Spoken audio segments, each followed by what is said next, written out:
Donkey skin. There was once upon a time a king who was so much beloved by his subjects that he thought himself the happiest monarch in the whole world, and he had everything his heart could desire. His palace was filled with the rarest of curiosities.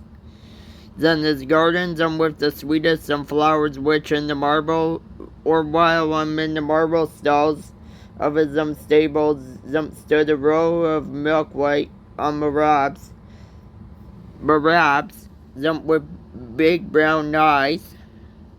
Strangers who had heard of the marvels which the king had collected and made long journeys to see them were, however, surprised to find the most splendid stall of all occupied by a donkey with particularly but large and dropping ears. It was a very fine donkey, but still, as far as they could tell, nothing so very remarkable as to account for but the care with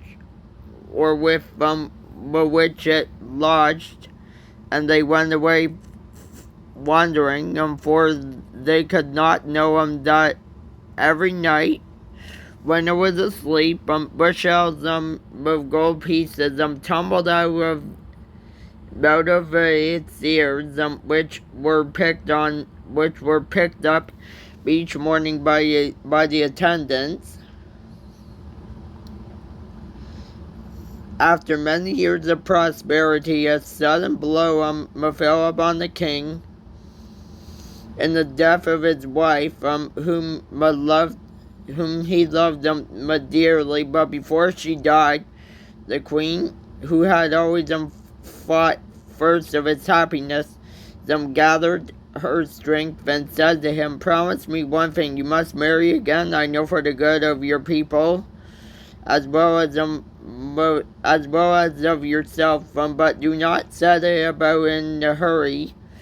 Wait until you have found a woman more beautiful and better formed than myself. For do not speak to me of the marrying,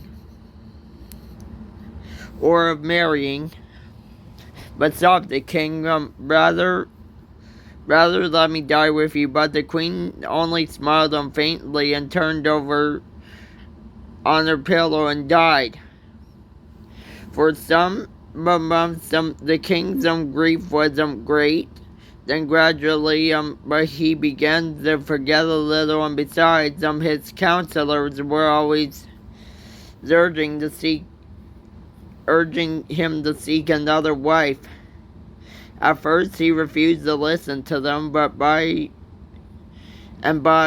allowed himself to be persuaded to think of it, only stipulating that the bride should be more beautiful and attractive than the late queen, according to the promise he had made her.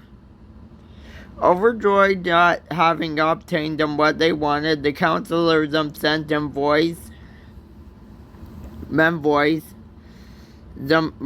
and wide to get portraits of all the most famous beauties of every country. The artists were very busy and did their best, but alas, nobody could even pretend but that any of the ladies could compare for a moment with the late queen.